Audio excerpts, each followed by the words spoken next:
You're listening to Honey, We Made a Disney Podcast. Two friends since the life-altering introduction of blue M&Ms, now guides on your nostalgic tour of Disney history, one magical film at a time. I'm JB Waggoner.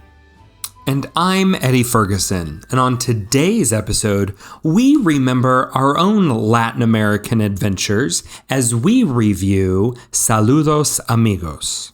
So fasten that safety restraint and pull up on the yellow strap because it's time to open the vault. Cue that Disney sound effect.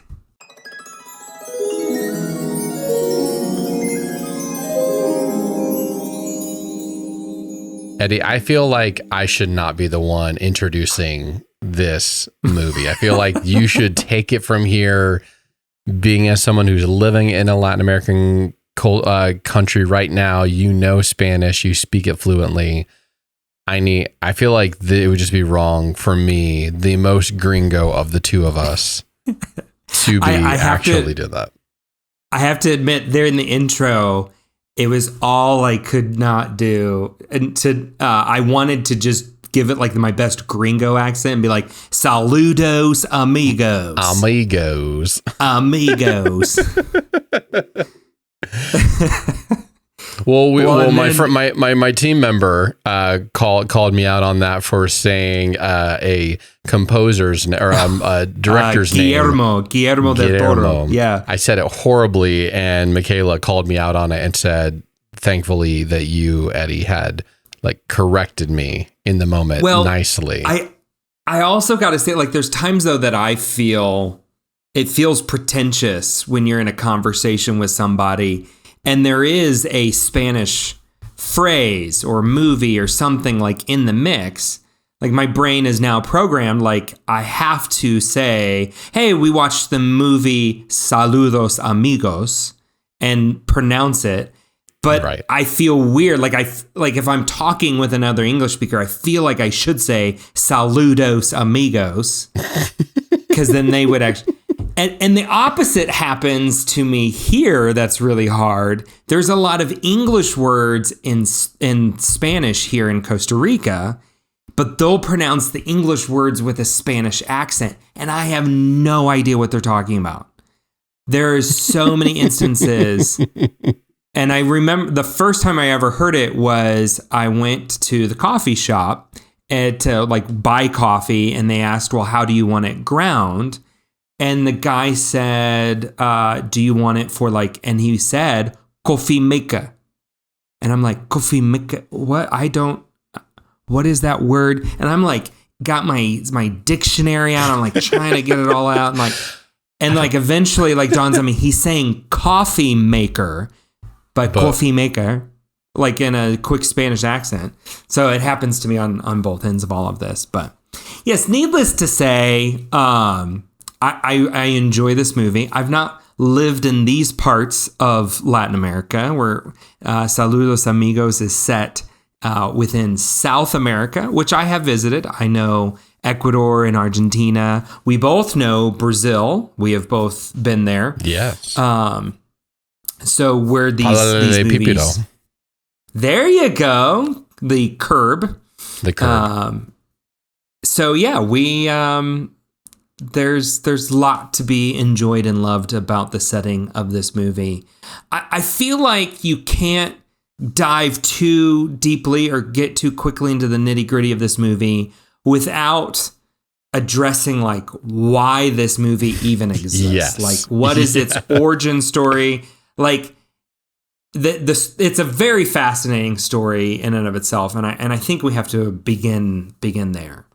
Yes, this is part of what is affectionately called the package film era of Disney, but also probably known as the propaganda films. This is all during World War II that these films were made. This was actually filmed and commissioned before World War II. They went down in 1941. You actually see some of the crew from the animators that are going on the trip for the scouting trip throughout this film. Before the United States enters World War II. Yes. So before our entrance into it, that's when this film was made. for it, and it just happened then it would carry it on through our participation in the war. But what I love about it is that the reason that it was made was because they were worried that the Latin American governments were getting close ties with Nazi Germany. Yeah. And so they're like, we should make these films to kind of like try to, I don't know what they were really trying to do, but they were trying to like bring closer ties to America, to explain why these films would help counteract the Nazi Germany. So the film is just a ruse. It's just an excuse to get Walt Disney to gallivant around Latin America, right? So they can't go like, hey, we're going to send Walt Disney to try and convince you not to go join the Axis. So what we'll do is we'll say Walt Disney is researching his newest and latest animated film. Oh, and you are all excited that this American, well-known famous American is in your country. You'll do the state dinners, or you'll invite him to whatever, and And then Disney has these opportunities to go, ain't America great, folks? And it's an interesting moment in the history of the world and in the history of the Walt Disney Company. These two things happen to line up perfectly. Disney's not doing great because of the war. They had rapidly expanded into the European market, then that closes down. So they've had several films now, as you've heard us mention here as we've reviewed them, that haven't really done that great when they first come out. So financially, things are tense. And here's the U.S. government saying, we'll bankroll this whole film. We will pay you to do this. Free money to make a movie? Sure, right? Check. The second thing that's happening at Disney is most of his animators and workers are on strike against him. So we've seen this played out over the past several months. What happens when people go on strike? Productions grind to a halt. Like there's nothing you can do. So I'm broke. I can't afford to make a movie. Even if I could, I really can't because most of my animators are on strike. Now, they're not unionized at this time, but there's this core little group that is able to participate in this. So Walt looks at this and goes, hey, I've got a handful, 20 or so. The U.S. government's willing to bankroll this. Great. So it's a huge win for Disney. And it also gives him a reason just kind of get out of Burbank. Yeah, get away for a little bit. The strike has been a huge stress on him. He's taken it very personally. He kind of gets away. He can travel and relax. Now, in the grand scheme of the world, you got to remember, this is 1940 when they're down there, 41 when it comes out. The world, everybody is being drawn in. World War II is literally the entire world is involved in this, all except for really Latin America. Latin America really doesn't, it hasn't established itself and where it's at. I'm going to jump to the end of the story. This works. This goodwill tour works and keeps most Latin American countries just neutral. Or, in like the case of Brazil, assisting the Allies in their war efforts. Brazil becomes a huge place for aircraft to hop over the Atlantic Ocean because the shortest point across the Atlantic Ocean is Brazil over to Africa right there. So that becomes a huge thing, and Brazil kind of helps facilitate a large amount of resources getting taken over to the European theater. So it works, and it's a huge success. So both of these things line up in 1940-41 that we get this film, Saludos Amigos, that is really, like you said, a package film. It's these four kind of stories telling of the culture packaged together into one thing called Saludos Amigos. One of my favorite quotes is from the Herald Tribune. They said that they felt Saludos Amigos should do more to cement friendly relations between North and South America than a dozen treaties or a score of diplomatic missions. Yes. I think we found the answer to that as well. Well, and you see it. I think one of the things I like about this film, and particularly as someone who loves Latin American culture, is like you can see the animators enjoying what they're learning. You know, like it is very much there's no judgment of any culture. They are picking up on these little nuances within the culture or the geography or different things. And I to me, it comes across as a true foreigner's enjoyment of the Latin culture.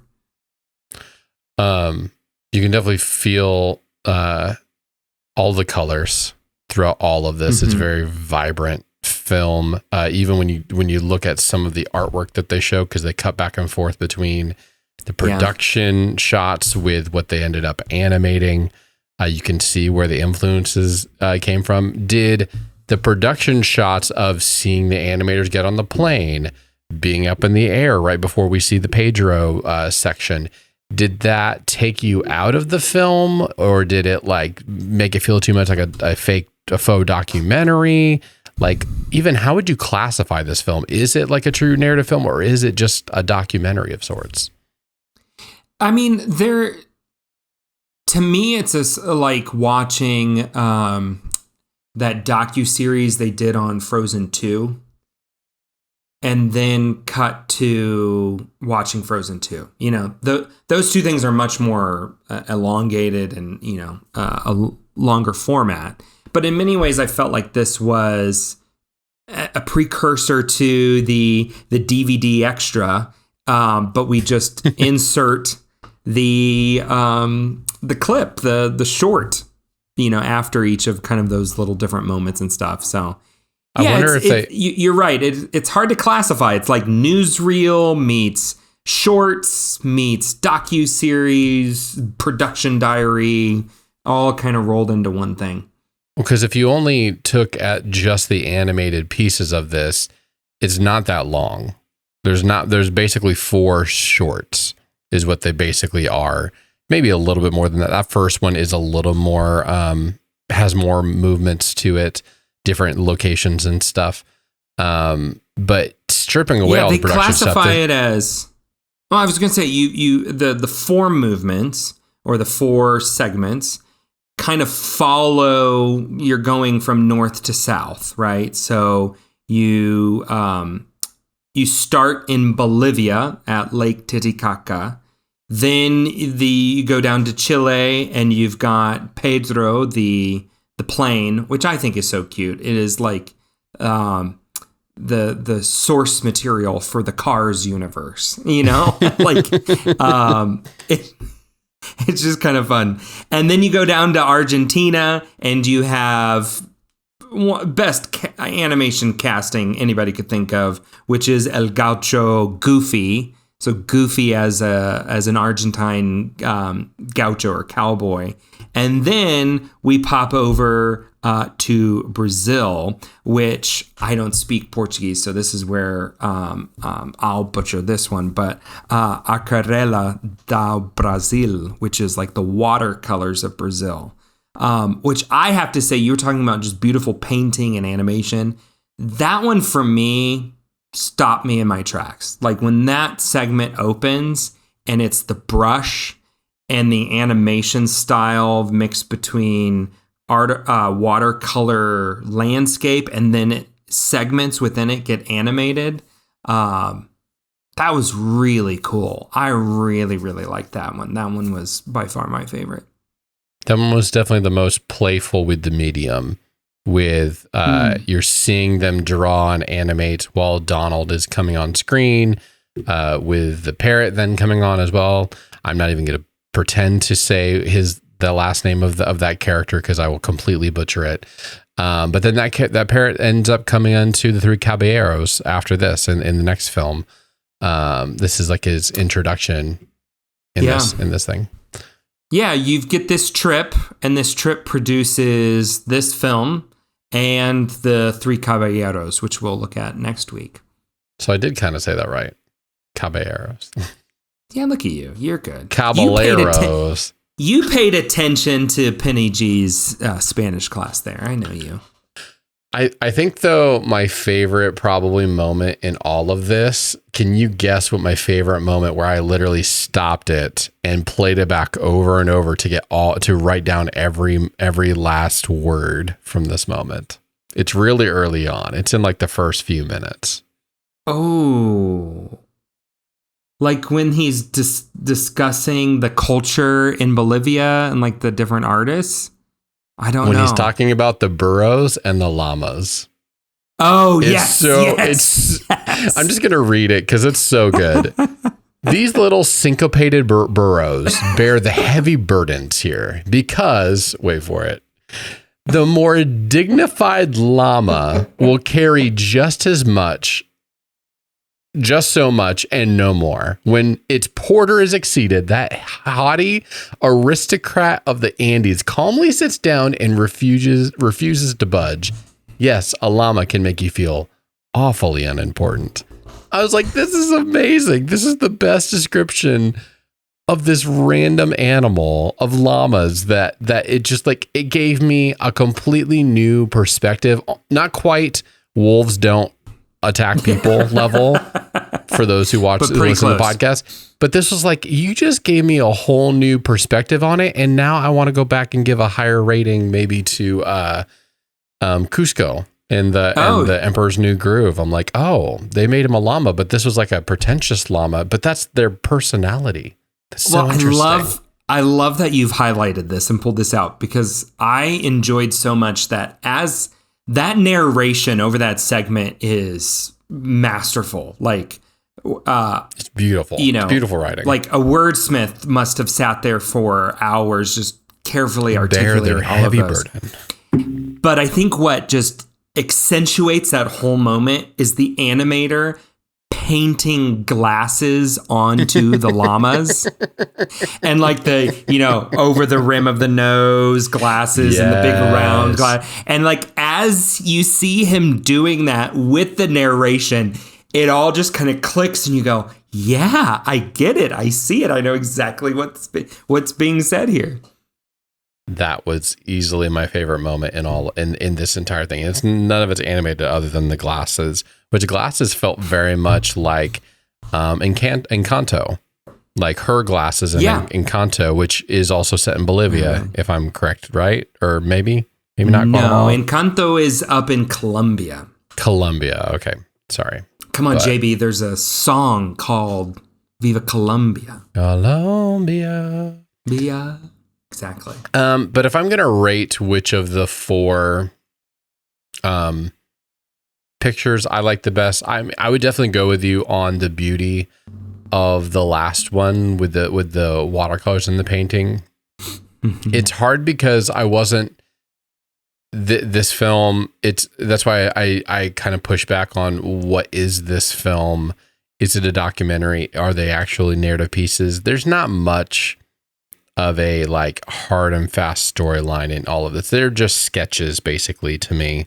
I probably was drawn in by Pedro, the baby plane, a little bit more than some of the other ones, but I kind of had a hard time keeping it. These really are, when you get to the Gaucho with Goofy, overall, these are Goofy shorts. Like it's when he's learning football, how to do it. Like that's what these are. It's kind of like Goofy shorts, but it's a little more extended. You get a little more history of another culture and stuff like that. But that's kind of where it kind of ended for me. Like that, it's like, okay, that's what this is. And I wasn't that engaged with it, to be honest. I think that these are like, this is a good example of many, things that Disney put out during this time period that are important to keep in mind. I think often when here in 2023, when we've just celebrated the 100-year anniversary of the company, when we look back on Disney, we just see these huge mountain peak moments, right? We see Peter Pan, we see Cinderella, Snow Cinderella. White, these are the things we think this is what made Disney.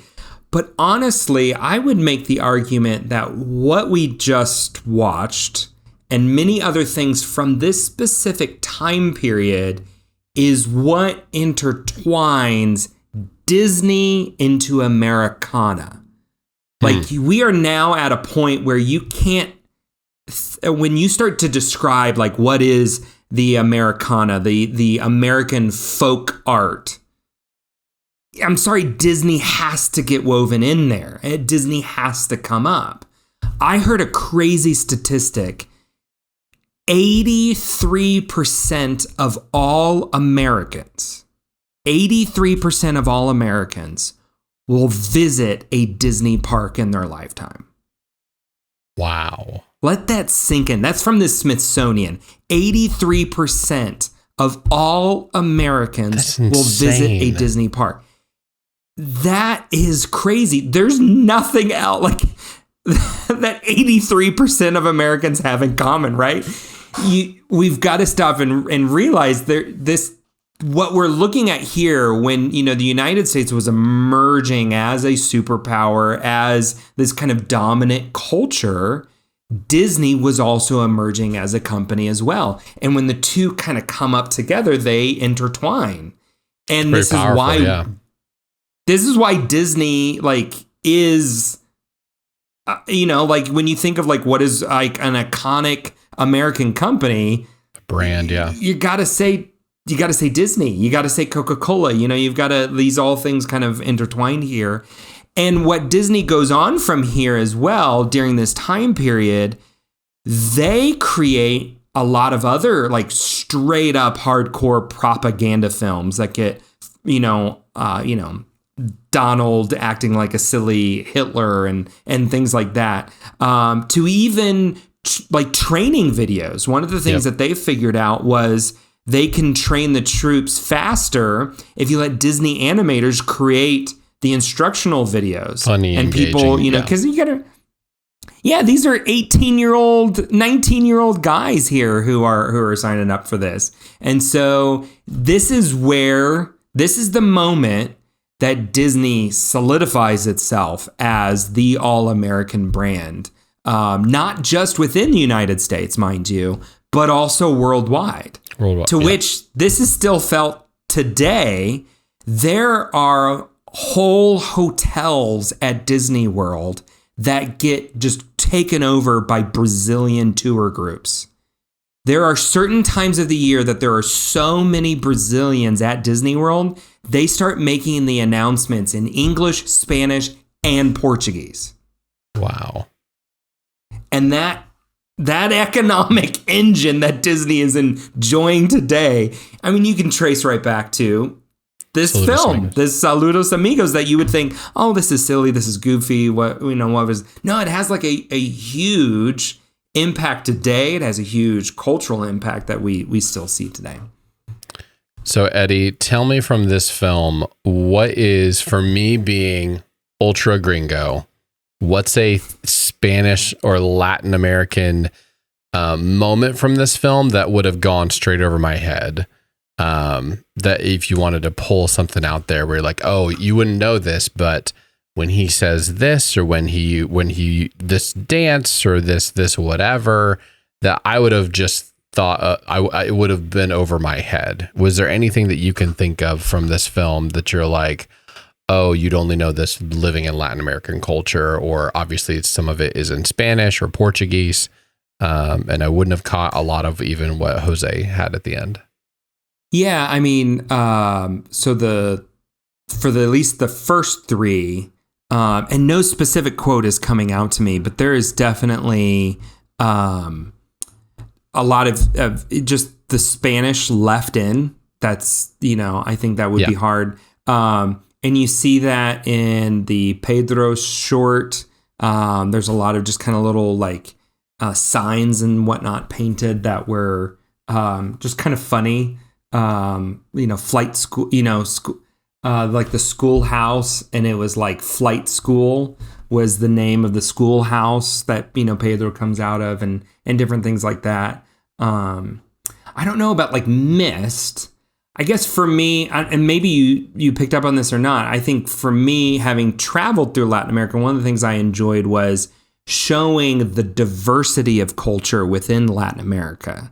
Yeah. I think most North Americans think of Mexican culture and just assume everybody on down is just like Mexico. Food, even the Spanish and the music and everything like that. And it's like, no, like Latin America is so diverse and different based upon each area. And that's why I liked like that they highlighted a place like Bolivia, which is so different than the rest of them when you're at the high altitude, and they kind of highlight the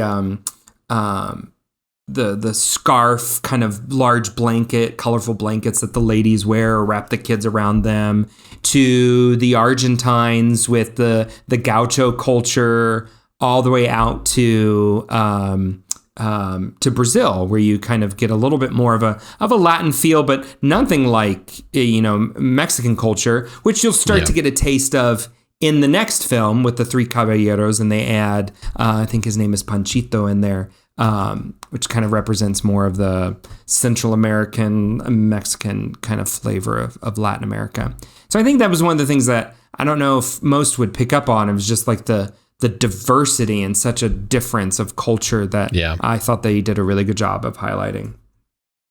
So have we arrived? This has to my knowledge, no presence in the parks. We'll touch on this is kind of hard because the last one is definitely a precursor to the Three Caballeros. Three Caballeros shows up much more.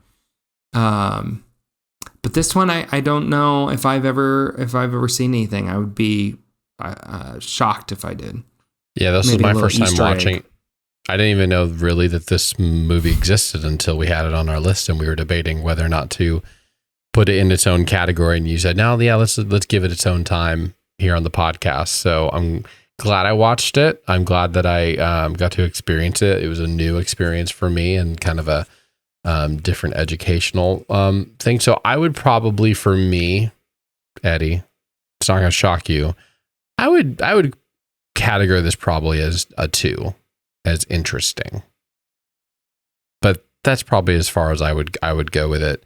I was debating whether or not to give it a 1 back into the vault or 2. I'll give it a 2 because this is our podcast and I don't want to slam you in the face and demoralize you and make you cry tonight. I'll keep it at a 2 and interesting. When Disney Plus came out, my first week on Disney Plus was going through and watching all of these things. Of course. Because you never had access to all of this stuff. Like I had heard it referenced. I'd seen a clip of it here. Maybe a few things that trickled out onto YouTube or whatnot. But I was most excited to see like all of these like little shorts and stuff from the 30s and 40s and 50s. So I've probably watched this half a dozen plus times. I don't know. Especially with the kids. The kids really like this one. So I'm going to give this one a 3. I'm going to say it's for a very, very entertaining. It's definitely not risen to that classic level. I think when you package it all together with everything else during this time, you start to see the bigger impacts that this film had and others. But for me, this one in particular, I'm giving it a 3. Very entertaining. Okay. Well, I don't feel as bad that we were just a number off. So I could have gone lower. Lower, Eddie. I mean, it would be really. I mean, when we get to like when we're talking like Disney classic, Disney essential, I feel like some of those that is a bit beyond our own preference, right? Like it has to hit some other level that is beyond our own opinions. I would agree with that. Well, now that we are filled up on some Disney nostalgia. Now for a bit of Disney news. And the biggest news of all, which I think probably happened right last week after we had already recorded, the strike is finally over. All the strikes are done, at least when it comes to Hollywood. The strikes are done. Still have some auto workers striking, but yeah. Yeah, still some other areas that are striking right now. But the biggest effect of this, besides the fact that we're going to start seeing production start up, is all the productions that are postponing now. And the big ones that have already dropped are Marvel. They've, again, moved their slate all around. And for the most part, other than Deadpool, have vacated all of 2024 for new movies, at least. I don't know that shows are a part of this, but at least movie-wise, 2024, we're getting Deadpool in July. They've completely vacated the May release that they always have every year, usually most years.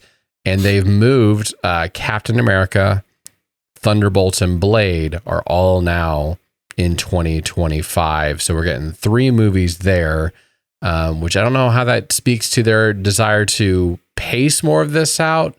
Having 2 summer movie, or I guess 1 summer movie. Yeah, what are your thoughts on that, Eddie? So I've been following all of this quite closely because shortly after, as the deal was being announced, Disney is simultaneously having their quarterly earnings call and announcing, here's how we're doing. Bob Iger is doing like live interviews on CNBC and stuff. They're asking him about the strike negotiations and he's refusing to comment. Smart on him. He's like, I'm pretty sure they're hitting a close. Yeah. I'm not going to say anything stupid this time.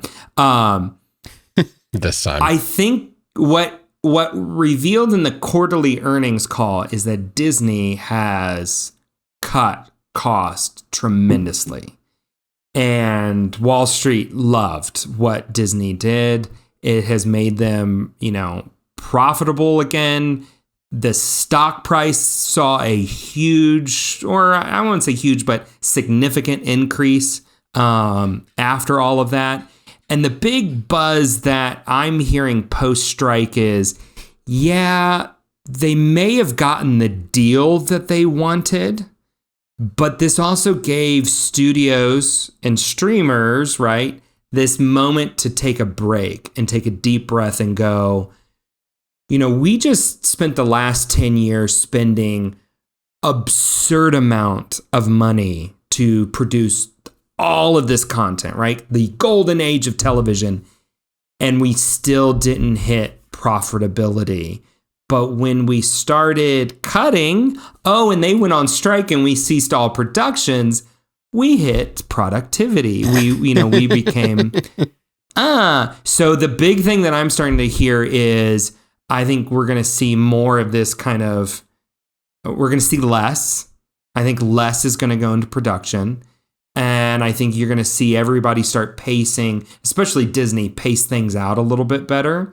I'd be interested to see if all 3 of these films in 2025 still happen, still happen. We saw the pacing start to happen with Pixar, right? I think we're going to have 1 Pixar film a year, and we're going to have 1 Disney animation film a year, and maybe some Disney Plus content in between. But for the most part, I think you're just going to see we got to bring costs down. We've got to spread things out a little bit and make more off of all this. When you said it perfectly, Pixar only 1 film a year. They pulled Elio to 2025 as well. But that brings us to another great thing that dropped last week, which was Inside Out 2. Was not emotionally ready for this, Eddie. Man, and did they pick the right... They played this so well. I texted this to you. Movie trailer in Disney Studios history.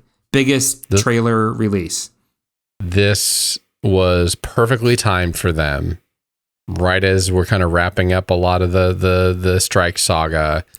Big week for Disney, honestly. Yeah. You had the Wish premiere going on. You had the quarterly earnings call saying, hey, we're making money again. Strike's over. Oh, and let's slide this one out the door. I mean, they had a great week. You know, the PR team, the marketing team. Minus the Marvels. Minus the money that they didn't make from the Marvels, let's be honest. They did not end the week well. They had a great week. They just didn't end it quite well at all. But man, Inside Out 2 was so curious what they were going to do with it, and they perfectly chose the right first new emotion to introduce us to in this. There's other emotions happening. You can look at the poster for it. You can see some other ones in there. I have some ideas of what they are. But man, starting with anxiety as like the first new emotion was spot on, perfect. It's all throughout the zeitgeist and the culture right now. Everyone's talking about anxiety, dealing with anxiety. I've worked on some anxiety related projects here at my work. So when they dropped that, I was like, this is perfectly situated. And now I'm just like over them and cannot wait to find out what's going to happen in this film. Although I was reminded that they have recast a couple of the positions that make me sad. I was thinking the same thing. Yeah, talk about with Heater. Yeah, Heater and Bill Hader and Mindy Kaling. Yes, Mindy Kaling. Okay. Hater. Oh man, that's so rough. But they did cast him with a great second choice. I am love Tony Hale. I think he would do a great job in this role. But I'm still sad because obviously that initial one makes me so happy when he's a part of it. It was all over compensation negotiations. Man. That was why those two walked. The Disney is trying to save some money, and they knew they needed Polar back, so they gave her the big chunk and nobody else. And those two were like, yeah, we're not working for that. And I mean, it was something really low, like $100,000 or something. Poor guys, but good for them for sticking to their guns. But I'll work for $100,000. I can go to a sound booth pull off a Bill Hader. Times. I could pull off a Bill Hader, somewhat voice for you. Yeah.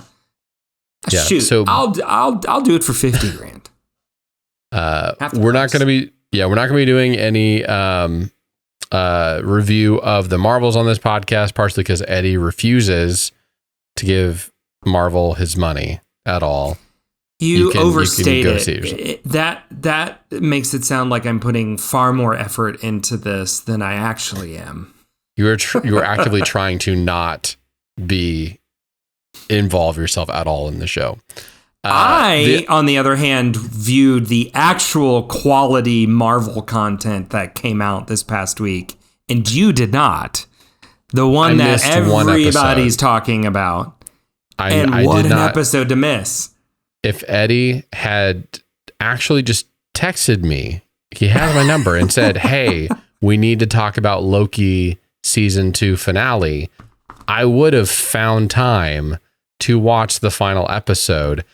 So sadly, you'll have to wait till our next episode probably to get our lowdown on Loki. At that point, I'm sure that the internet will still be ablaze talking about it. But so next time you have to check us out. We're going to be talking about Loki. That'll unfortunately probably be after Thanksgiving. I think we're going to take next week off for traveling, for family, all of that good stuff. But we won't be gone as long as we were the last time we took a little bit of a hiatus. We'll be back sooner than before you know it. But before we go, Eddie, I hope you and your family have a great week. I'm working on it. We are getting ready for a Thanksgiving abroad and all of the fun things that entails, which is it's hard to be festive when it's like, I'm going to complain about it being too hot. And I know everybody's going to be booing me through their speakers. When it's perfect outside. It's like 90 degrees, bright blue, sunny skies. Boo. And I'm like, I want an overcast, cold Midwest day. Like that feels like a good get me in the mood for Thanksgiving and Christmas season. So, but yes, we are doing well. And same to you all. And with that, you've got your weekly dose of Disney nostalgia. Be sure to subscribe to Honey, We Made a Disney Podcast wherever you listen to your other favorite podcast. And hey, also, give us a look on YouTube. We're there as well. When I remember to upload the videos. Now, while you are there, please like or leave a 5-star review and share it with your best friend. You can also check us out at honeywemade.com, where you can see all of our nostalgic reviews of Disney movies. So tune in next week as we review The Three Caballeros. Thank you for listening, and remember, adios Hollywood y saludos amigos.